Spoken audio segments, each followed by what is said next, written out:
बॉलीवुड एक ऐसी इंडस्ट्री जहां कई सारी फिल्में हिट हुई और कई सारी फिल्में फ्लॉप। और यहाँ ऐसी कई सारी फिल्में भी हुई जो फ्लॉप तो हुई पर आज के टाइम में वो इंडियन कल्ट क्लासिक मानी जाती हैं, जो कि ना कि सिर्फ Indian overall greatest movie of all time की लिस्ट में भी आती हैं। हेलो दोस्तों, मेरा नाम है अनीश सिन्हा। स्वागत है आपका हमारे चैनल सीने अनीश पे, जहां हम बातें करेंगे फिल्मों की, फिल्मों के मेटाफर्स की एंड फिल्मों से जुड़ी कई सारी कहानियों की।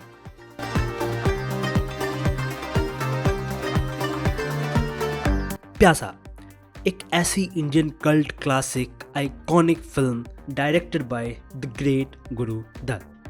प्यासा एक ब्रिलियंट एग्जाम्पल है लेयर्ड स्टोरी टेलिंग की।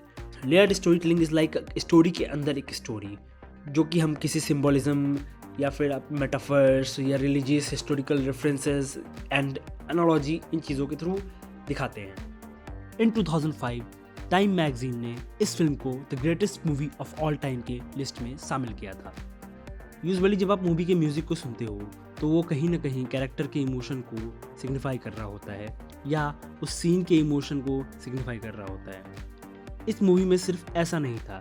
इस मूवी में सॉन्ग अपने आप में एक कैरेक्टर होता था जो नैरेटिव को बिल्ड करने के लिए फिल्म की मदद करता था। ऐसा कोई सॉन्ग नहीं था जो कॉन्वर्सेशन का पार्ट ना हो या नैरेटिव ना सेट कर रहा हो। इस तरह के मूवी के सॉन्ग थे कि जिसकी वजह से मूवी का नाम पूरी दुनिया में लिया गया था।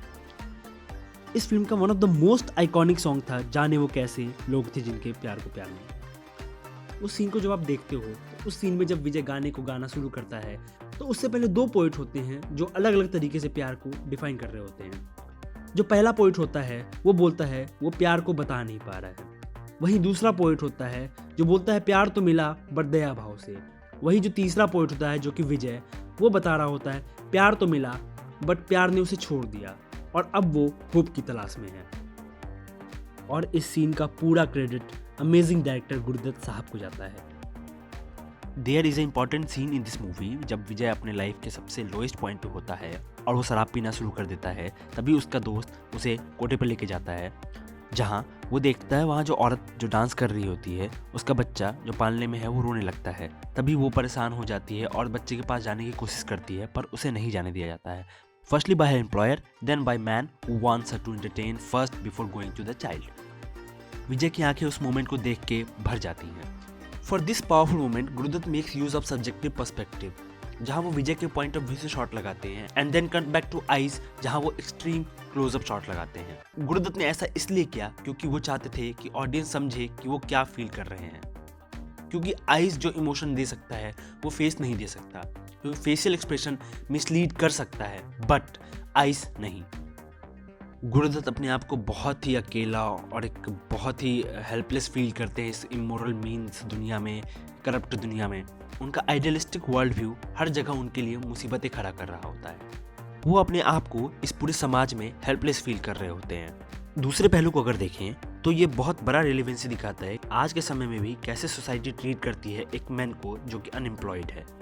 कैसे ये दुनिया इतनी कैपिटलिस्ट है एंड इतनी कंज्यूमरिज्म से भरी है कि मरने के बाद भी आपके बारे में कुछ भी नहीं सोचेगी, आपकी बिल्कुल केयर नहीं करेगी, बल्कि आपके नाम का फ़ायदा उठाना चाहेगी।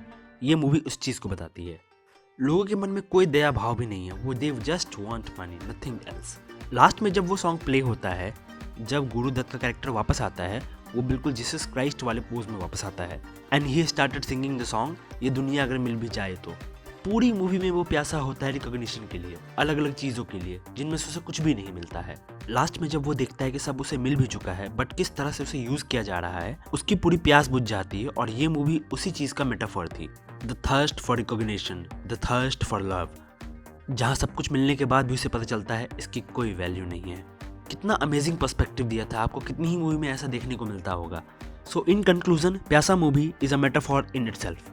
मूवी में फाइनली हमें देखने को मिलता है कि विजय बहुत सारी चीज़ों के लिए प्यासा है, रिकॉग्निशन के लिए, पैसे, प्यार, बट उसे उनमें से कुछ भी नहीं मिलता है। बट अंत में जब उसे वो चीज़ें मिल भी जाती हैं तो वो उसकी केयर नहीं कर रहा होता, क्योंकि वो उदास होता है कि वो चीज़ें उसे किस तरह से मिली हैं और किस तरह से ये दुनिया आइडियल नहीं है, ये आइडियलिस्टिक वर्ल्ड नहीं है। एक तरह का कॉम्प्रोमाइज़ उसे करना पड़ता है और यहीं से हमें पता चलता है कि ये कितना बढ़िया मेटाफर प्यासा मूवी अपने आप में है। तो इस तरह से मूवी की एंडिंग होती है एंड ऐसे ही फिल्म की स्टडी करने के लिए, उनके मेटाफर्स को जानने के लिए, उनके पीछे जुड़ी कहानियों को जानने के लिए आप हमारे चैनल को सब्सक्राइब कर सकते हैं। धन्यवाद।